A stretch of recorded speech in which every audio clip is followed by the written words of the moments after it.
walang karapatan. Wala daw akong karapatan na sabihin na magpa-hair follicle test si Presidente PBBM at parang nagalit kayo sa akin. Unang-una... ito basagin kita dyan. Unang-una, wala ka naman talagang karapatan na si PBBM ay utusan mo o mag-request ka ng hair follicle test sa kanya. Wala kang karapatan. Una, bakit? Siya ay halal ng taong bayan. Okay? Taong bayan yung nag-lukluk sa kanya dyan. So, pag taong bayan na yung naningil, siguro, o nag-request, pwede.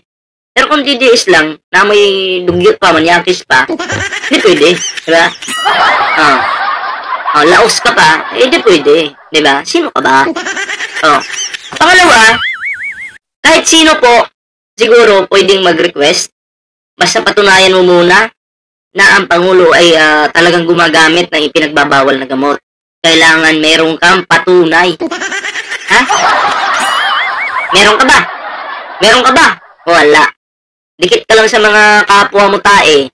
Diba? Kasi may plano ka sa 2028. Yun naman yung totoo dyan. Dikit ka lang doon.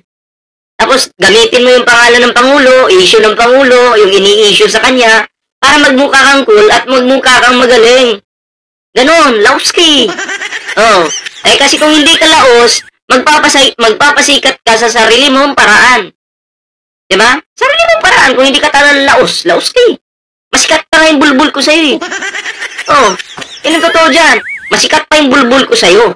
Ha? Ikaw, sikat ka ba? Putang ina, hindi kita ka-level, boy. Diba? Pag tumakbo akong senador, nako, mas makakakuha pa ako ng boto sa'yo. Pareho man tayong talo, pero sisiguraduhin ko ako yung mas mataas na boto sa'yo. Alam ko, talo ka eh. Diba? Tingnan mo si Philip Salvador. Ulang na lang, dilaan yung puwet ni Digong. Saan siya ngayon? Mahal ko si Tatay Digong. Putang ina, ngayon, kung mahal mo si Digong, nasaan ka na? Hindi ka na lumalabas? Ako. Sabi naman, ito yung ating bibigyan ng reaction ngayon mga pre. Pero syempre, bago tayo magtuloy-tuloy sa ating reaction, ayan, kung bawa pa lang dito sa ating YouTube channel, huwag kalimutang mag-like, share, and subscribe para naman po maging updated kayo lahat sa mga uploads natin. At eto na nga mga pre, atin na po itong bigyan ng reaction, etong laos at manyakis na artista. Okay? Girls, layo-layo po kayo dito ha. Kasi pag kayo po ay ano ba yun? Yung ano sa TikTok, battle ba yung tawag doon? Anong tawag doon? Pag kayo nandun, nagkaharap kayo sa TikTok, papasayawin ka niyan. Yan po yung gawain ng manyakis. Mariusit. Bakit? Bakit ko nasabing manyakis ka? Merong babae nagreklamo sa'yo, bebimbangin mo daw. Sabi nga niyan, di ako papatol sa'yo, amoy, ano ka na, amoy, ano ka na, mukha kang abo. Tuloy natin. Madam Claire Castro, it is the right of every Filipino to be heard. Diyan sa gobyerno, it is our right na pakinggan niyo po kami. It is your right na magsalita, pero hindi ibig sabihin na dapat kang pakinggan.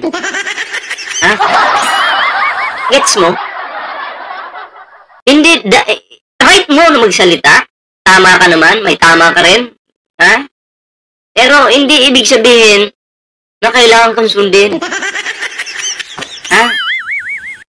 Ikaw lang yung nagsalita niyan at mga DDS. Ilang piraso lang kayo?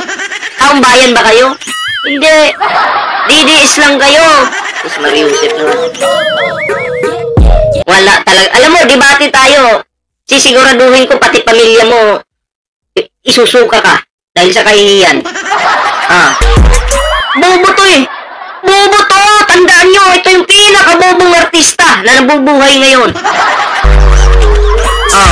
Bukod kay Rubin Padilla, bukod kay Philip Salvador, may bobo pa. Diba? Siya po yung bobo. Tuloy. Sa akin lang naman is a simple suggestion. Yes! Inaamin mo, simple suggestion yun sa'yo. Pero bakit sinasabi mo kailangan ka talagang pakinggan? nagsasuggest ka lang pala eh. Ay, lutang ka talaga. Oh. Grabe. Sir, hindi po ako nakikipag-away kasi alam niyo attorney At hindi rin naman nakikipag-away si Attorney Claire sa'yo. Nagsasabi lang siya. Okay? Dinedefend lang niya yung Malacanang. Or nagbibigay lang siya ng response sa mga sinasabi mo. Si Attorney Claire, matalinong tao, hindi kailangan makipag-away yan sa mga asong ulol na katulad mo. Oh. Ang totoo dyan. Castro, manood po kayo ng mga ng mga lumalabas sa social media. Anong lumalabas? Lumalabas po na ang dami nagsasabi na yan, bangag-bangag daw po. Dahil bangag ka rin. Dahil naniwala ka doon sa AI video. Tanga ka, pinanganakan, tanga ng nanay mo. Oo. Yun yung katotohanan dyan. Pinanganak ang inutil ng iyong minamahal na ina. Bangag-bangag daw. Daw. Sabi niya, daw. Kulang na lang po ha. Pag si Anjo Iliana, pinakain ng tae, kakainin po nito. Kasi bakit? Sinabi naman sa akin na cake daw ito daw. Tanga! Diba? Walang sariling pagsasaliksik. Kung ano yung sinabi ng iba, kukunin niya, kakainin niya. Ay daw sabi daw niya totoo daw ito bangag daw Tawag sa'yo, isang, di ka lang bobo, inutil pa. Ating presidente, bilang ordinary citizen, ako lang po yung nagsuggest lang na gawin niyo na yung hair follicle test para to disprove dun sa mga accusations kay presidente. No, ganito. Patunayan niyo muna na yung Pangulo gumagamit bago kayo sundin. Ha? Pero kung magpapakita lang kayo ng AI video, wag nyo kayong gawin tanga. Kung kayo naluloko ng AI, kahit siguro alam nyo, ipupush nyo pa rin para maging masama lang yung Pangulo at kayo maging cool. Feeling nyo lang cool kayo, ha? Hindi kami ganun. Pakita mo na kayong ebidensya. Ha? Yung pagiging bangag ng mga Duterte, wag mo nang ipasa sa mga Marcos. Isa na lang yung kidney ni PBBM. Magdodroga pa ba yan? Diba? Hindi na pwede yun. Mag-inom nga ng alak, bawal. Diba? Yung manigarilyo, bawal. Diba? Pakita mo na kayong ebidensya. Huwag yung tae ng iba, kinakain mo. Pangit yun. Yung bunganga mo, nagiging amoy tae tuloy.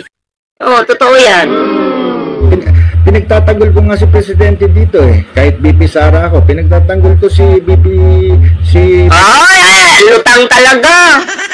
Halatang halata. Pinagtatanggol mo si Sara Duterte. Huwag mo nang gamitin yung pangalan ni PBBM. Diba? Huwag mo nang gamitin. Kasi yung pinagtatanggol mo, isa rin tanga. Pareho kayong tanga. Diba? So, huwag mo nang gamitin yung mga words na yan na pinagtatanggol mo si PBBM. Wala na, alam na kung sino yung mga pinagtatanggol mo dyan. Naku po. Presidente Marcos dito, kasi po nakakairita na sa tenga, nakakahiya na sa ibang bansa. Ayusin mo muna yung pagiging manyakis mo. Bago ka mahiya. Okay? Nakakahiya din yung ginagawa mo Nagjajakul ka ba? Bang pinapasayo yung mga babae? Kasi half body lang nakikita sa'yo Nagjajakul ka ba? Tanong ko sa'yo. Anjo Iliana, nagjajakul ka ba sa iyong live? Tanong ko lang naman. Ako yung nagtatanong lang. Kasi ang hilig mo pag may babae yung kausap mo sa live mo, nagfe-face to face kayo, papasayawin mo. Kahit sinasabi ng babae, hindi po pwede kasi maiksi lang yung pambaba ko. Anong sasabihin mo? Okay lang, hindi naman malisyoso yung mga tao dito Bumabanat ka ba ng ganun? Bumabanat ka ba? Anong kulang sa'yo? Okay ng inang yan. Ano sa tingin mo? Ikaw ba si Jakul? Meron silang notion or hinala na baka nagagamit ang presidente natin. With that hair follicle test, wala na. laos na yung issue na yan. Laos na, Anjo Iliana, ha?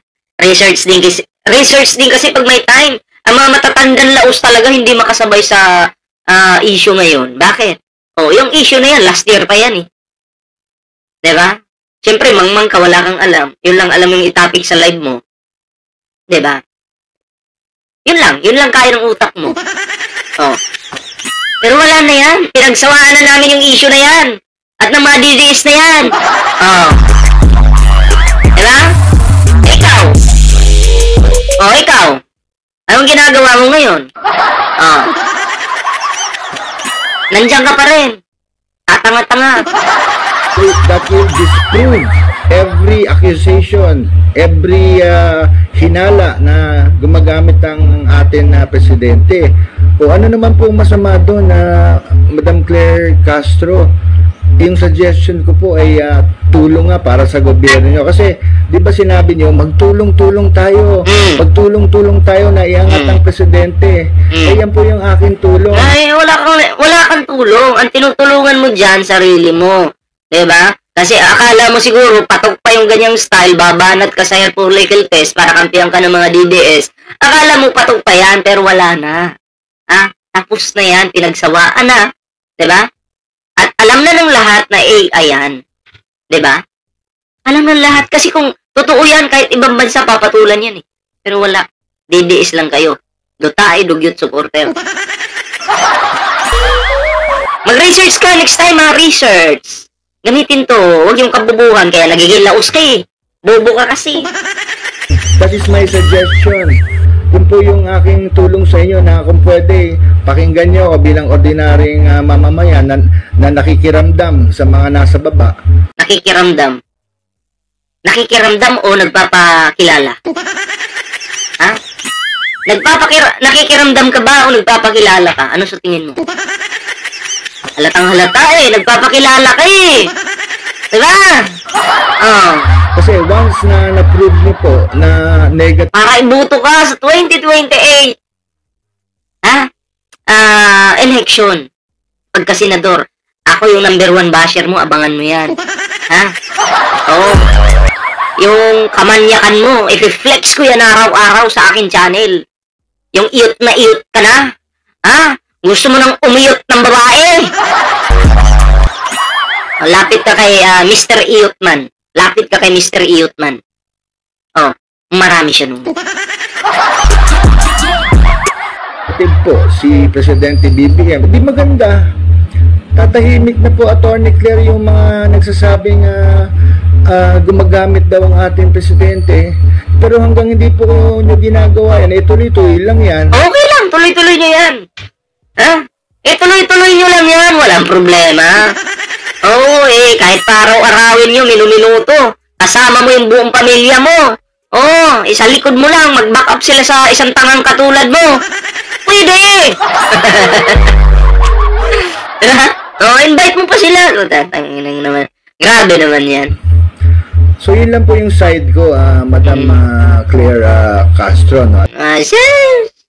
Ulol mo. Anyway, ito na. Next topic po tayo. Okay, bigyan po natin ng reaksyon itong okay. Ayan, wait lang.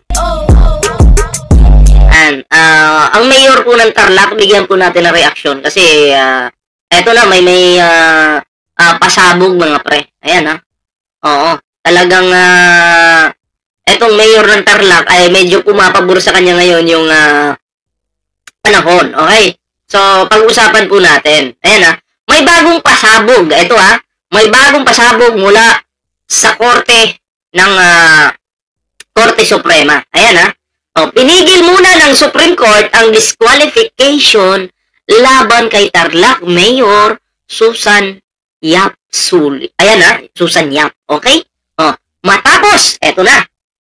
Matapos ang kontrobersyal na ruling ng COMELEC noong October 22. Ayan nag-disqualify kay Mayor Susan Yap. Eto na, bumawi ang Supreme Court. Naglabas sila ng status order. Ayan ibig sabihin, balik muna sa dati ang lahat. si Mayor Susan Yap pa rin ang nakaupo.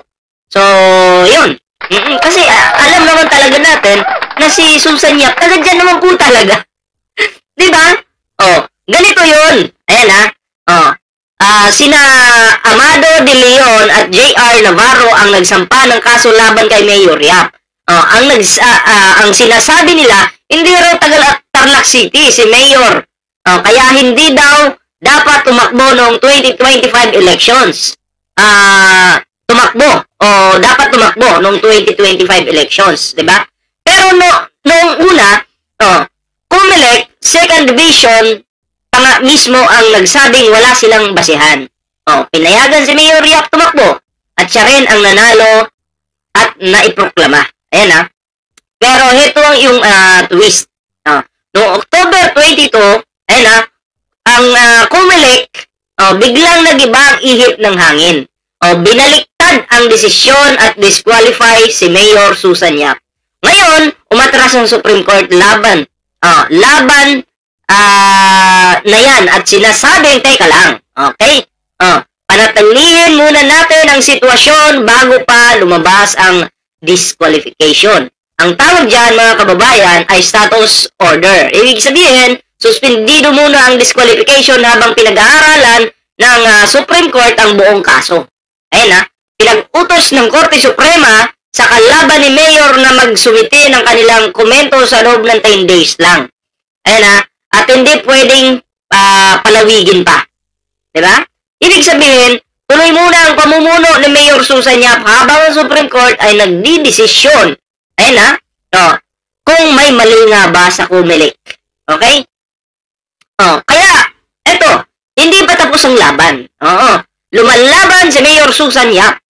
At ngayon, ang Korte Suprema na mismo ang humahawak ng kaso. Ayan. Ano sa tingin niyo mga pre? Etong mga naninira po at gusto magpabagsak kay Mayor Susan Yap, magtatagumpay ba ito o hindi? I-comment naman yung inyong reaction. Okay? Sa ating topic ngayon. So anyway, ito na. Next topic po tayo mga pre. At bigyan po natin ng reaction.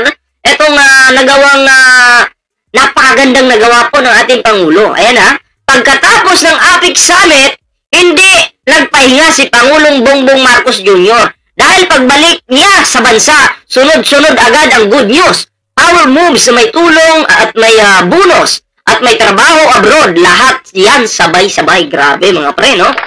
Talagang napakatibay ng ating Pangulo. Habang ang iba nagpapahinga pa, si PBBM action po agad.